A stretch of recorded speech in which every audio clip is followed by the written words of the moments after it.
주기도문은 너무나 보편적으로 잘 알려진 기도지요. 기도의 모델로서 잘 가르쳐지고 있고, 형식이나 순서나 내용이나 이 모든 것이 단순하면서도 간결하게, 그러나 우리가 기도해야 될 모든 내용을 다 포함하고 있는 주님이 직접 가르쳐 주신 기도라는 것을 우리는 함께 생각해 볼 수 있습니다. 이 기도는 제자들이 요청해서 주님께서 가르쳐 주신 겁니다. 제자들이 왜 예수님께 이것을 요청했을까요? 그 당시에 수많은 기도문이 있었는데, 자기들이 쓰고 있는 기도문도 있었을 터인데 왜 예수님께 예수님의 기도를 알려달라고 그렇게 요청했을까요? 기도에 대해서 알려달라고 하지 않고 예수님의 기도, 즉 이 제자들이 예수님이 드리는 그 기도를 가르쳐 달라고 그렇게 요청한 겁니다. 왜 그랬을까? 우리 누가복음에 보면 누가의 특징이 기도하는 예수님의 모습을 많이 강조한다고 말씀드리지 않았습니까? 제자들도 예수님처럼 살고 싶은 겁니다. 바리새인과 서기관들이 도전해 올 때도 지혜롭게 잘 대답할 뿐 아니라 정말 병자나 그 다음에 귀신 들린 사람이나 능력을 물리치는 능력도 있고, 또 그들을 바로 가르치는 천국의 귀한 말씀들을 가르치는 그 예수님 볼 때 나도 저렇게 살았으면 좋겠다는 그 마음이 있었을 거예요. 그런데 그들과 예수님의 차이가 하나 있는 거예요. 그것이 바로 예수님의 기도 생활이었습니다. 예수님은 우리와 드리는 기도는 우리와는 다를 거야. 예수님처럼 저렇게 참 균형 잡히고 침착하면서도 자기 길을 묵묵히 하나님께 주신 길을 걸어갈 수 있는 저런 삶을 할 수 있는 그 기도의 능력을 받았으면 좋겠다는 생각을 가지고 그렇게 요청합니다. 주님의 기도를 우리에게 가르쳐 주십시오. 그럴 때에 주님께서 너희는 이렇게 기도하라 그렇게 말씀하셨죠. 이렇게 하라는 것이 헬라어로는 레게테라는 이 단어인데, 이 단어의 원어가 레고라는 겁니다. 레고의 현재 진행형이니까 뭘까요? 한 번 하고 그칠 기도가 아니라 바로 지속적으로 계속해서 매일 쉬지 않고 드려야 될 기도라는 것을 주님께서 말씀하고 있는 겁니다. 기도의 내용을 조목조목 다 하게 되면 시간이 많이 걸리기 때문에 이 주기도문 속에 담겨있는 기초가 뭔가, 무엇에 기초해서 예수님께서 이 말씀을 하셨을까 하는 것을 우리가 한 3가지 정도 생각해 보려고 합니다. 하나님과의 관계가 이게 굉장히 중요한 기초로 자리 잡고 있습니다. 중요하다는 것. 그리고 우리는 은혜로 살아갈 수밖에 없는 존재라는 것.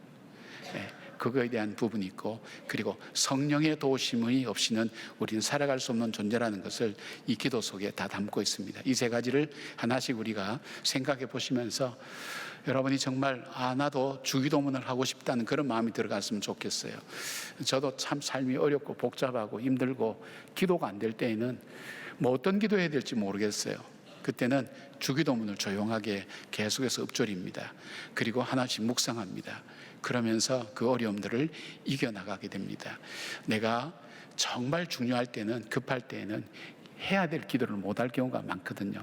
내 입장에서 급하고 어려운 것만 하기 때문에 기도의 균형을 잃어버릴 수가 있는데, 주기도문을 통해서 정말 나에게 중요하지만 내가 미처 모르는 것, 그러나 내가 기도해야 될 것, 그것을 빠지지 않고 기도하게 할 수 있는 방법은 바로 주님이 가르쳐 주신 기도를 우리가 함께 하는 겁니다. 이 설교가 끝났을 때 나는 기도해야 되겠다는 마음, 그리고 바르게 기도해야 되겠다, 주님이 가르쳐 주신 바른 기도를 드려야 되겠다는 마음을 여러분이 갖게 되기를 축복합니다. 첫 번째는 하나님과 관계에 기초하고 있습니다. 예수님께서 가르쳐 주신 기도의 처음은 아버지라고 부릅니다. 이 마태복음 보면 하늘에 계신 우리 아버지, 근데 누가는 좀 더 친근하게 다가가기 위해서 아버지라고 먼저 부르게 됩니다. 기도의 대상이 있죠. 세상의 모든 종교도 기도가 다 있습니다. 그러나 특별한 대상이 없습니다. 나에게 복을 주고 평안하게 하는 존재면 무엇이든지 누구든지 좋다, 이런 마음이라면 바로 이 주님이 가르쳐준 이 기도의 대상은 바로 천지를 창조하시고 주관하시는 그 하나님, 바로 그 하나님을 아버지라고 부르면서 다가가는 것입니다. 굉장히 우리에게는 어쩌면 충격적인 그런 어떤 표현이죠. 누가에 의하면 예수님의 모든 기도는 하나님을 아버지라고 불렀습니다. 단 한 번 십자가에서 나의 하나님, 나의 하나님이라고 불렀을 뿐입니다. 이때는 언젠가 하면 세상 죄를 지고 십자가에서 피로 인간의 모든 죄를 씻는 메시아로서의 자격을 사역을 행할 때 외에는 하나님을 아버지라고 불렀습니다. 갈라디아서 4장 6절 보니까 너희가 아들임으로 하나님이 그 아들의 영을 우리 가운데 보내사 아빠 아버지라 부르게 하셨느니라, 그렇게 되어 있습니다. 헬라어는 파테르라고 그러는데 이거 아람어로는 아바라는 뜻입니다. 아바. 이 아바의 뜻이 뭔가? 아바라는 것은 우리가 흔히 말하는 아빠라는 친근감과 또 친밀감을 나타내는 그런 표현이죠. 아빠.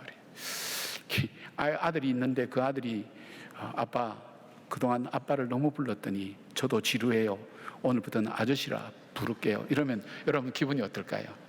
안만 들어도 이렇게 기분 나쁘지 않고 식상하지 않는 표현이 아빠라는 표현이죠. 엄마, 아빠라는 표현이죠. 하나님께서 하나님 자신이 우리에게 아빠라고 부르라고 그렇게 하시고 예수님께서 그렇게 가르쳐 주시는 거예요.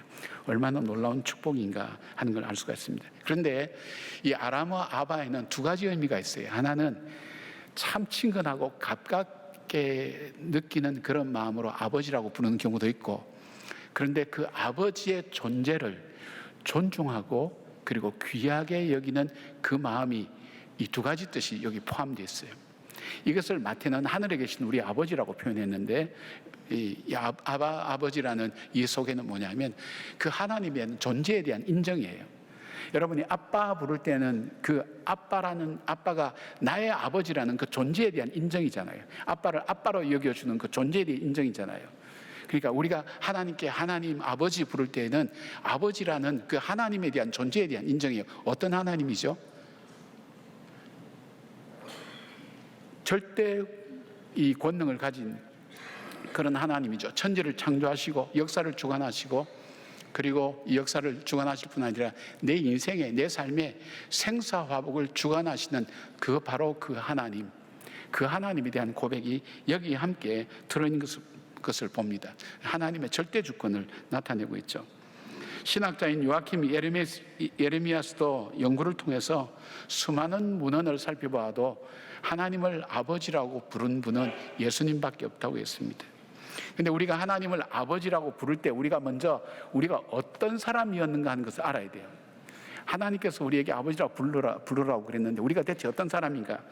이 바울은 에베소서 2장 3절에 이렇게 말합니다. 전에는 우리도 다 그 가운데서 우리 육체의 욕심을 따라 지내며 육체와 마음에 원하는 것을 하여 다른 이들과 같이 본질상 진노의 자녀이었더니, 그렇게 되어 있습니다. 우리의 원래 모습, 누구 보고 우리를 아빠라고 부르라고 했냐? 하나님께서 우리에게 아빠라고 부르고 했는 우리는 누구냐? 본질상 진노의 자녀였다는 거예요. 바로 그런 우리를 아빠라고 아버지라고 부르게 한 그 하나님의 그 사랑과 은혜가 얼마나 우리에게 큰가, 우리를 얼마나 가까이 대하고 싶어하고 우리로부터 영광과 존귀를 받기를 원하시는 하나님이신가 하는 것을 우리는 알게 됩니다. 정리하면 기도의 시작은 하나님을 부름으로 시작합니다. 기도의 대상은 바로 하나님이시라는 겁니다. 그리고 그 하나님을 우리는 바로 우리 아버지라는 것입니다. 우리 아버지라는 호칭에는 하나님을 아버지로 부르는 모든 사람이 하나님의 자녀라는 뜻도 담겨져 있고, 이 고백이 될 때에, 하나님과 나와의 고백이 될 때에 그때 드릴 수 있는 기도가 뭐냐면 하늘의 뜻이 이 땅에 이루어지게 하소서 하는 기도를 드릴 수가 있는 거예요. 이 관계가 형성되지 않으면 이 기도를 드릴 수가 없어요. 그리고 나라가 임하시옵소서 하는 기도를 드릴 수 있는 거예요. 왜 그럴까요? 내 뜻이 이루어졌을 때 여러분 그 결과가 다 좋았나요? 아니죠. 내 뜻이 이루어지는 것이 아니라 그 전능하신 절대 주권을 가지신 아버지의 뜻이 이루어지는 것이 나에게 참 복된 것이라는 그 믿음이 그 속에 들어있기 때문에 이 기도를 드릴 수 있는 거예요. 나라가 임하시옵고 하는 것은 뭘까요? 하나님의 통치가 임하기를 원합니다. 내 마음에 수많은 것들이 내 마음속에서 나를 주장하고 내 생각을 주장하는데 이 가운데 내 삶은 하나님의 통치가 이루어져서 하나님의 의와 희락과 화평의 하나님 나라의 이루어짐이 내 삶 속에도 이루어지기를 갈망합니다는 그 마음을 갖고 있기 때문에 나라가 임하여 주십시오 하는 그 기도를 드릴 수 있는 거예요. 이 관계가 형성 안 되면 이 기도는 나올 수가 없어요. 사랑하는 여러분, 여러분의 기도가 하나님 아버지, 그 아버지께 드리는 기도가 되기를 바랍니다. 그리고 기도가 중심이 되고 그 기도가 기초가 되어서 하나님의 뜻이 내 삶을 통해서 이루어지도록 살아가는 삶, 그리고 하나님 나라를 이루기 위해서 하나님 앞에 믿음으로 구하며 그렇게 살아가는 그런 삶의 성도들 되시기를 주님의 이름으로 축복합니다. 두 번째 주기도문 속에 있는 그 기초가 되는 중요한 것은 바로 우리는 하나님의 은혜로 살아갈 수밖에 없는 존재라는 것을 말씀하고 있습니다. 주님은 하나님과의 관계를 먼저 확인하는 기도를 다음에 이 땅을 살아가는 우리가 하나님의 은혜로 살아감을 깨닫고 하나님께 그 은혜를 구해야 된다는 것을 말씀하고 있습니다. 3절 4절 보니까 우리에게 날마다 일용할 양식을 주시옵고 우리가 우리에게 죄지은 모든 사람을 용서하오니 우리 죄도 사하여 주시옵고 그렇게 했습니다. 우리가 인생을 살면서 행복한 인생을 살기 위해서 가장 필요한 것이 뭐냐? 두 가지가 있다면 하나는 물질이고 하나는 관계입니다. 관계 평안입니다. 우리가 인생을 살아가면서 이것이 가장 중요합니다. 2021년도 미국 여론조사기관 퓨 리서치 센터가 한국을 포함한 17개 나라 19,000명을 대상으로 정말 당신의 삶을 의미 있게 만드는 것이 뭔가 그 질문을 했어요. 질문을 했는데 응답한 사람들의 대부분 그 1, 2, 3순위 안에 들어갔던 것이 뭐냐 하면 물질적 풍요, 가족, 친구 같은 것이 들어있었어요. 그 말은 뭘까요? 모든 사람이 공통적으로 느낀다는 거예요. 내 인생이 행복하기 위해서 가장 필요한 것은 물질적 풍요도 있어야 되겠고 가족 관계, 친구와의 관계도 있어야 된다는 걸 소중히 여겼다는 거예요. 정말 이 땅을 살아가면서 중요한 것이 바로 이 두 가지라고 그렇게 생각됩니다. 주님께서는 그의 나라와 의를 먼저 구하라고 말씀하셨기 때문에 주님은 물질과는 별로 상관이 없는 분이라고 생각할 수 있지만 주님께서 뜻밖의 기도 속에 일용할 양식을 구하라고 기도하라고 그렇게 말씀하고 있습니다. 왜 주님은 일용할 양식을 우리에게 구하라고 했을까요? 몇 가지로 생각할 수 있는데 그 중에 첫 번째로 생각해 보면 우리가 이 땅에서 먹고 사는 문제가 우리의 영적 생활에 중요한 영향을 주는 요소라는 것을 주님 우리에게 말씀하고 계시는 거예요. 예수님도 공생애를 시작하면서 40일 금식 기도하실 때에 돌로 떡을 만들어 먹으라는 유혹을 제일 먼저 받으셨어요. 아담과 하와도 선악과를 통해서 유혹을 받아서 무너질 수밖에 없었어요. 가룟 요한도 은 30에 예수님을 팔았습니다. 물질은 우리의 영적 생활에 중요한 요소가 되는 것을 새삼 깨닫게 됩니다. 또 하나 일용할 양식을 구하라는 것은 오늘 나에게 있는 물질이 하나님의 공급하신 은혜였다는 것을 고백하고 기억하라는 것입니다. 내 삶의 모든 것은 하나님께서 우리를 위해서 공급해 주셨다는 것을 잊지 말고 살으라는 거예요.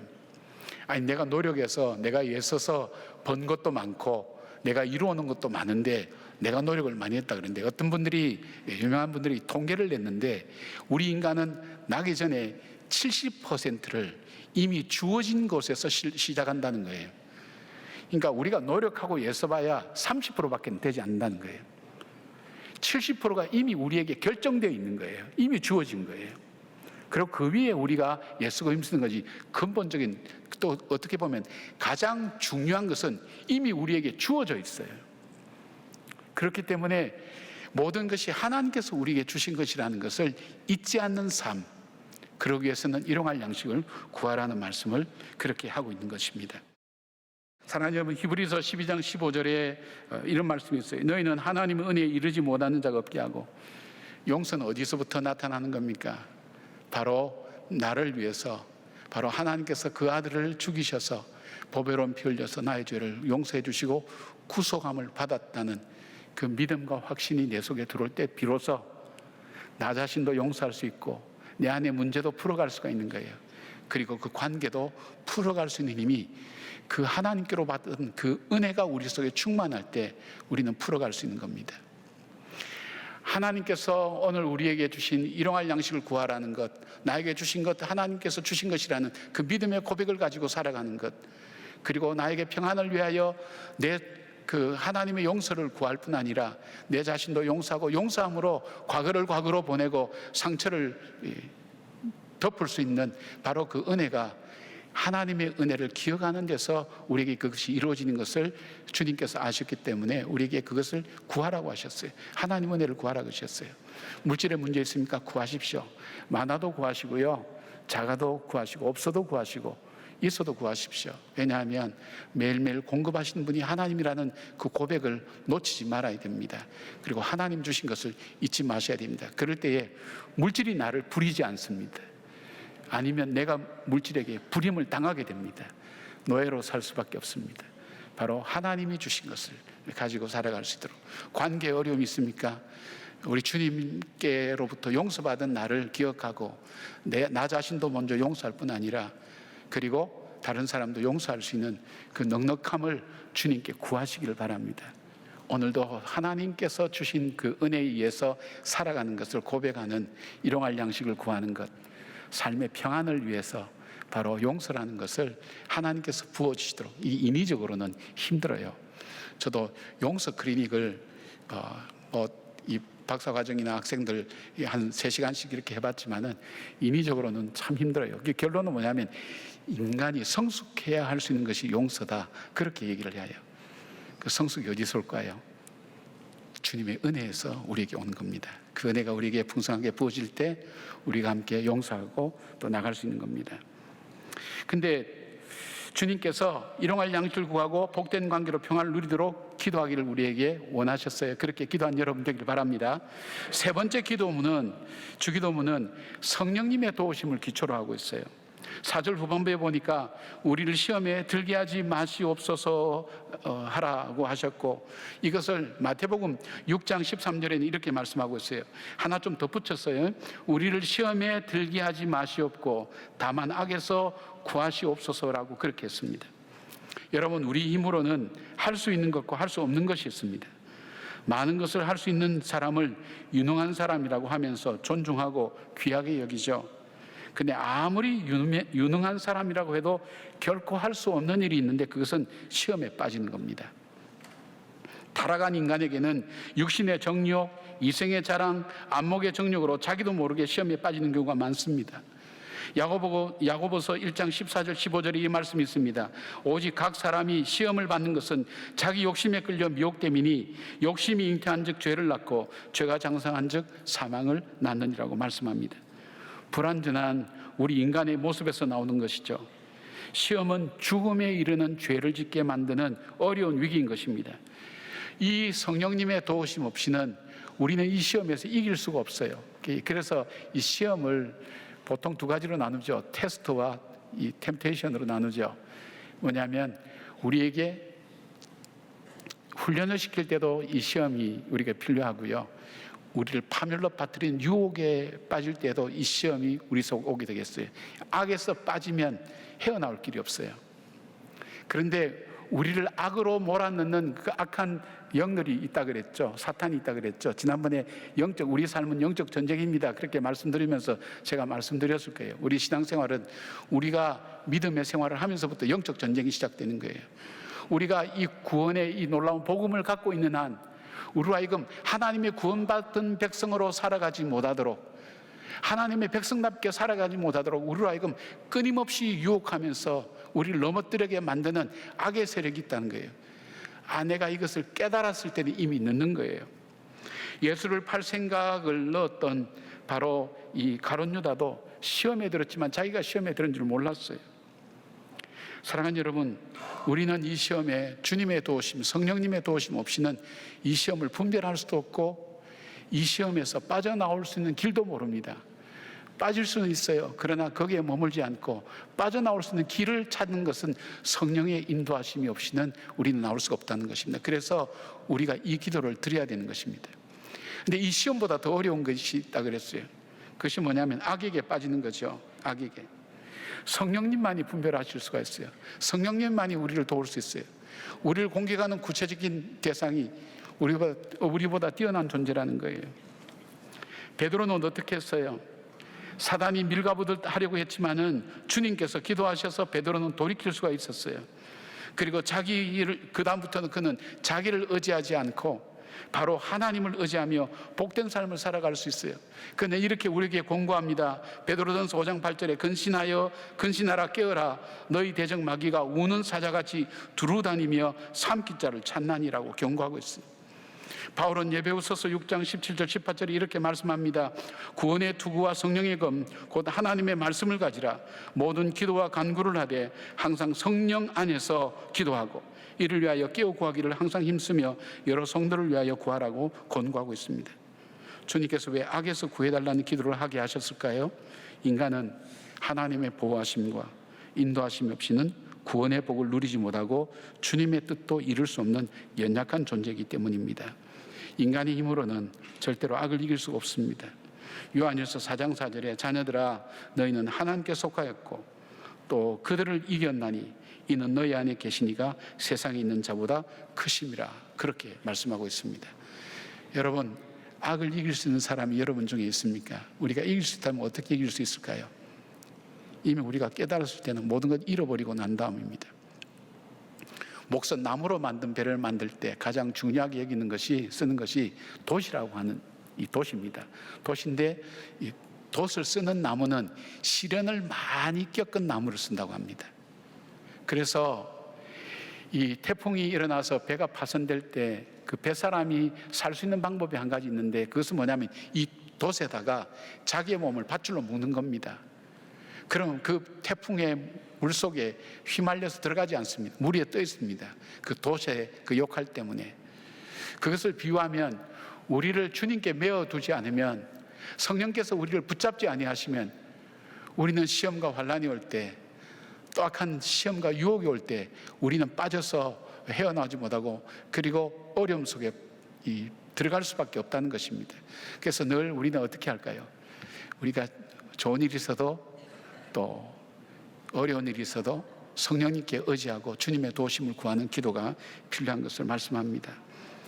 1987년도 캐나다 프레드릭 백이라는 감독이 만들었던 나무를 심은 사람이라는 30분짜리 애니메이션 영화가 있습니다. 실화를 바탕으로 만들었다고 합니다. 20대의 작가가 여행을 하다가 55 중년의 엘제아르 부피에라는 사람을 만납니다. 이 사람은 알프스의 프로방스 지방 해발 1200m 이상에 사는 외로운 사람으로 아내와 아들을 잃은 후에 개 한 마리와 양 30마리를 치는 양치기로 살고 있었습니다. 그것은 원래 숲이 우거진 곳이었는데 벌목으로 숲이 사라지고 샘이 말라서 사람들이 떠났고 결국 유령의 마을이 되어서 찾아볼 수가 없었습니다. 엘제아르는 여기서 무엇을 하고 있습니까? 라는 작가의 질문에 황무지에 하루 매일매일 튼튼한 도토리 100개를 심는다고 그렇게 대답했습니다. 그는 30년 동안 87이 될 때까지 꾸준히 참나무 및 다양한 나무를 심고 있었습니다. 30년이 지난 후에 프로방스 지역에서는 방대한 산림이 조성되었습니다. 숲은 아주 천천히 퍼져나갔기 때문에 사람들은 숲이 저절로 생겨났다고 생각했습니다. 이곳은 예전의 마을이 아니었습니다. 이제는 숲이 있고 시냇물이 흐르고 다양한 짐승들이 살고 있었고 사람들이 오고 싶어하는 곳으로 바뀌어졌습니다. 도시 1만 명의 도시가 되었다고 이야기합니다.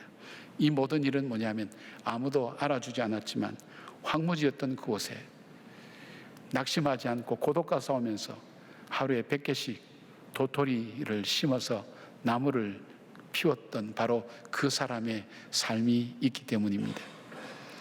사랑하는 여러분, 우리가 기도할 때 우리는 허공에 대고 외치는 것 같은 그런 기도를, 그런 어떤 생각이 들 때가 참 많습니다. 기도해도 응답도 되어지지 않고 그 다음에 하나님이 들으시는지 안 들으시는지도 분별이 안 되고 낙심이 되어서 탄식만 나올 때가 있습니다. 그러나 여러분, 그래도 낙심하지 마십시오. 왜냐하면 하나님은 우리의 기도를 들으십니다. 아기의 옹알이 하는 것도 다 듣는데, 아기의 유치한 이야기도 다 듣는데, 우리에서 자식을 십자가에서 죽이신, 그렇게 해서 우리를 사신 그 하나님께서 우리의 신음소리까지 듣고 있지 않겠습니까? 듣고 계신다는 것, 알고 계신다는 것, 그 기도 씨앗이 자라서 우리의 삶을 풍성케 하고 하나님 나라의 풍성함을 이룬다는 것을 기억하시면서 여러분의 기도가 시작되고 주님이 가르쳐 주신 바로 이 주기도문, 힘들고 어려울 때는 여러분이 한번 적어서라도 쭉 한번 묵상해 보시면서 기도하시면 도움이 되는 일입니다. 기도하는 여러분 되길 바랍니다. 기도가 승리의 길이라는 것을 믿고 함께 고백하는 저와 여러분 되기를 주님의 이름으로 축복합니다. 아멘.